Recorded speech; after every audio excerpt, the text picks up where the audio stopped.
All right, so I'm just taking that same tip and just piping a little snail trail around the base.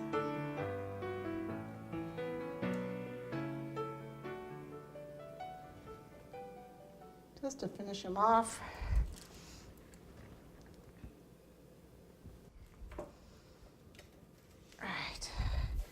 All right, let's go finish the rabbit off. So he is done.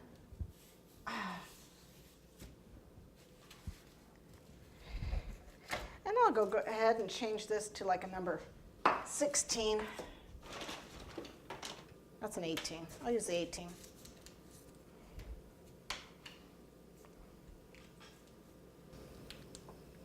So you see, you get definition.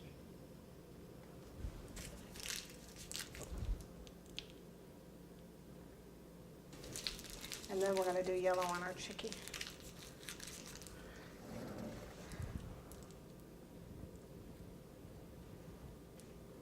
My cake seems to have an air bubble in it.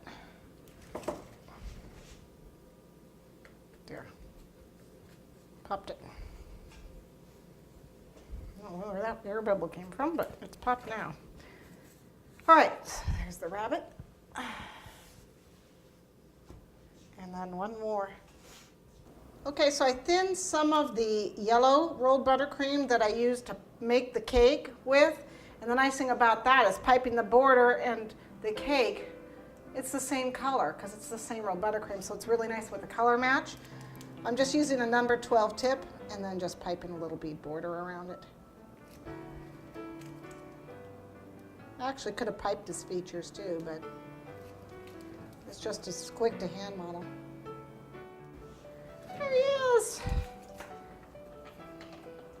There you go. We're done. I love these 3 little Easter face cakes. They're really quick to do. Definitely a beginner project. You're going to learn modeling, piping, and covering a cake all with the same frosting. My favorite has got to be the rabbit. Very quick to do. Probably about a 5-minute cake.